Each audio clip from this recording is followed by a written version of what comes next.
Okay, so we're going to continue 10.3, or excuse me, 11.3. And we're going to be looking at area and polar coordinates.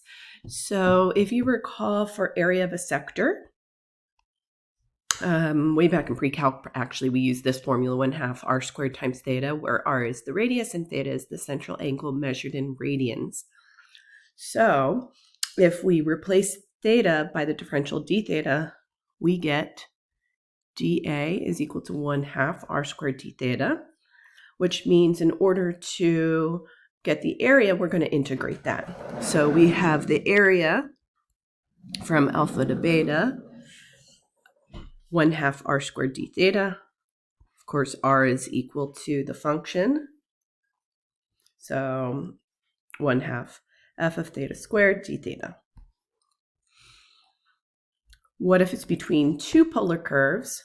Well, just like when we had area between two curves before, we would do the top minus the bottom or the right minus left.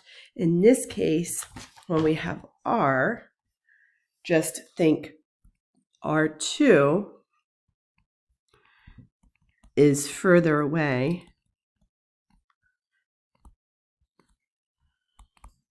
from the origin than r1. So think outside minus inside. Okay, here's some common polar curves. So I think we looked at some of them in the last section. Circles. So if r equals a constant, then it's just going to be a circle with the center at the origin. If r equals a sine theta, that's going to be basically a change in the vertical. And r equals a cosine, that's going to change horizontally. We have rose curves. Okay, so we have these are the different ones, depending on the number of, depending on whether n is odd or even is going to affect how many petals and what the domain is from 0 to pi or 0 to 2 pi, and so on. So we have here n is odd, we have n petals, even,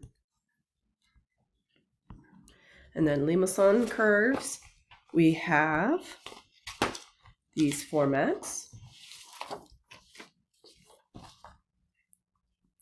And then lemniscate, we have these. And don't worry about the spiral of Archimedes, but these are the different curves. And generally speaking, you don't have to memorize which ones they are. So we'll give you kind of the format for that. So we want to find the area of the region in the plane enclosed by the cardioid. R equals 2 times 1 plus cosine theta. So first thing, let's make a quick sketch of that. And so we will have theta and we'll have r. And this is going to go from 0 to 2 pi. So let's just pick some values. So let's say we'll start with 0. So if we pick 0, that's going to be 1 plus 1 times 2. So that'll be 0, 4. And then at pi over 2, we will get 2, because cosine of pi over 2 is 0. And then at pi, we'll get 0, because 1 plus negative 1. So sorry, pi over 2, we get, oh, whoops, I just realized I made a mistake here. This should be starting out here, because the angle is 0, the radius is 4. And then we go here, pi over 2. At pi, we go back to 0. And then at 3 pi over 2, we go back to 2.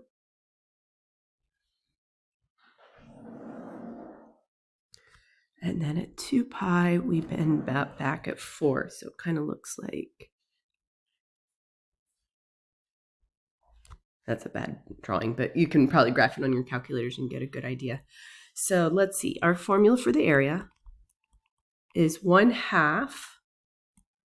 We want from 0 to 2 pi of 2 times 1 plus cosine theta squared d theta.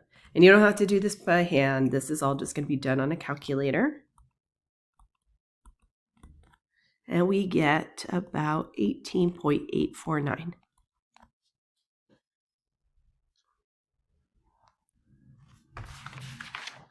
Okay, our last example, find the area of the region that lies inside the circle r equals 1 and outside the cardioid r equals 1 minus cosine. Okay, so I'm going to make this my 1 actually.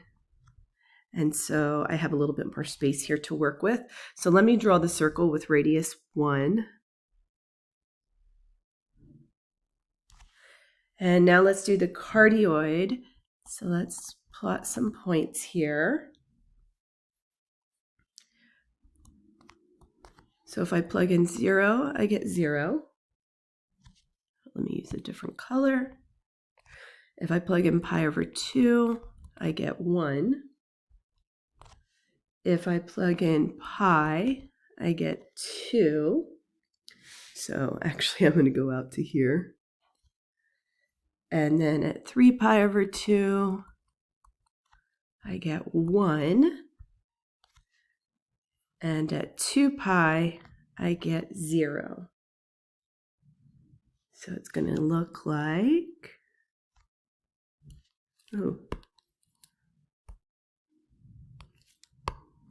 see if I can draw this.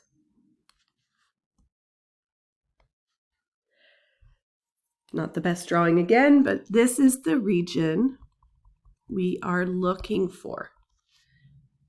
So my area is going to be 1/2 the integral from.